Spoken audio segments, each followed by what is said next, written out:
సంగారెడ్డి జిల్లా పాసమైలారం సిగాచి కంపెనీ ప్రమాద మృతుల వెలికితీత పనులు ముమ్మరంగా కొనసాగుతున్నాయి. వెలికితీసిన మృతదేహాలను వెంటనే పట్టాన్ చెరువు ప్రభుత్వ ఆసుపత్రికి తరలిస్తున్నారు. ఆపై డెడ్ బాడీలకు DNA పరీక్షలు నిర్వహించి బంధువులకు అప్పగిస్తున్నారు. మృతుల బంధువుల రోదనలతో ఆసుపత్రి పరిసరాల్లో తీవ్ర విషాదం నెలకొంది. దీనిపై మరింత సమాచారం మా ప్రతినిధి పివి రావు అందిస్తారు. పాసమైలారం సిగాచి కంపెనీలో జరిగినటువంటి ఈ దుర్ఘటన సంబంధించి మొత్తం చూస్తూ ఉన్నాం. ఆసుపత్రి దగ్గర ప్రభుత్వ ఆసుపత్రి దగ్గర శవాల గుట్టలుగా పేరుకుపోయాయి. వాటిని తీసుకెళ్లేందుకు, ఆ మృతదేహాలను తీసుకెళ్లేందుకు 4 రాష్ట్రాల నుంచి వాళ్ళ యొక్క బంధువులు, అదేవిధంగా ఆంధ్రప్రదేశ్, తెలంగాణ వివిధ ప్రాంతాల నుంచి కూడా ఇక్కడికి వచ్చి వెయిట్ చూస్తూ ఉన్నారు. ఏ క్షణం వాళ్ళ యొక్క డెడ్ బాడీ హ్యాండ్ ఓవర్ అయితే తీసుకొని వాళ్ళ ప్రాంతాలకు వెళ్ళేందుకు అందరూ కూడా ఇక్కడ సిద్ధంగా ఉన్నారు. ఈ ఆసుపత్రి వాతావరణం అంతా కూడా బంధువుల రోదనలు, బంధువుల యొక్క దాంతో విషాద ఛాయలు అయితే మనకి ఇక్కడ కనిపిస్తూ ఉన్నాయి. మనతో పాటు ఇక్కడ రీసెంట్గా కడప జిల్లాకు చెందినటువంటి నిఖిల్ రెడ్డి, అదేవిధంగా రమ్య ఇద్దరు కూడా ప్రేమ వివాహం చేసుకున్నారు. జమ్మలమడుగు ఎమ్మెల్యేనే వారి దగ్గరుండి వివాహం జరిపించడం జరిగింది. వివాహం జరిగిన కొద్ది రోజులకే వాళ్ళు ఈరోజు మొన్న జరిగినటువంటి దీంట్లో మృత్యువాత పడ్డారు.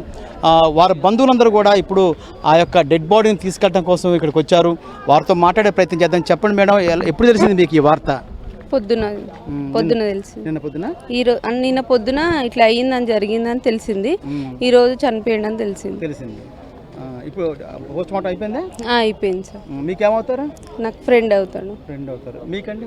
మాకు ఫ్రెండ్స్ దాదాపు ఒక 10 సంవత్సరాల నుంచి నిఖిల్ మా అన్న వాళ్ళ ఇంట్లో పక్కన ఉండేవాడు. మాతో నేనే కలిసిమెలిసి ఉండేది. మాది యాదిరిగుట్ట దగ్గర ఉంగపల్లి. మా దగ్గర ఫంక్షన్స్ అని ఏదైనా మాతోనే, కడప అయినా ఇక్కడ మా అన్న వాళ్ళతోనే వచ్చేది కలిసి ఉండేది. చాలా ఆప్యాయంగా మాతో ఉండేది. అందుకే ఇంత దూరం ఇన్సిడెంట్ జరిగిందని తెలియగానే ఇక్కడికి వచ్చినాం మేము. కానీ చాలా విషాదకర ఘటన. క్లోజ్ ఫ్రెండ్ అని చెప్తున్నారు కదా, ఈ మధ్యనే ప్రేమ వివాహం కూడా చేసుకున్నారు. ఇద్దరు కూడా దాంట్లో చనిపోయినట్టు నిర్ధారణ అయిందా? రమ్యను నిఖిల్ కూడా ఇద్దరు ఒక 2 నెలల క్రితం వీళ్ళు మ్యారేజ్ చేసుకోవడం జరిగింది. చేసుకున్న తర్వాత ఇప్పుడు అదే కంపెనీలో ఇద్దరు జాయిన్ అవ్వడం జరిగింది. దాదాపు నిఖిల్ ఒక 5 years 4 years నుంచి చేయడం జరుగుతుంది. రీసెంట్గా ఆమె 6 months నుంచి జాయిన్ అవ్వడం జరిగింది. వాళ్ళ భార్య రమ్య. ఇద్దరు ఒకే సెక్షన్లో చేస్తున్నారు. 9-10కి అట్లా నిన్న ఆఫీస్కి వెళ్ళారట.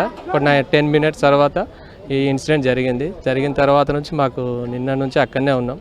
ఈరోజు పొద్దున కాల్ వస్తే మేము వెళ్ళి గుర్తుపట్టి చూడడం జరిగింది. అప్పగించిన తర్వాత ఆ యొక్క మృతదేహాన్ని తీసుకొని ఆ సొంత ప్రాంతాలకు వెళ్లేందుకు అధికార యంత్రాంగం పూర్తిగా సమాయత్తమైంది.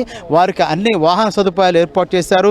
వారి యొక్క మృతదేహాన్ని తరలించేందుకు ఎలాంటి ఆటంకం కలగకుండా ఇక్కడ అధికార యంత్రాంగం పూర్తి స్థాయిలో అప్రమత్తమైందని చెప్పుకోవచ్చు.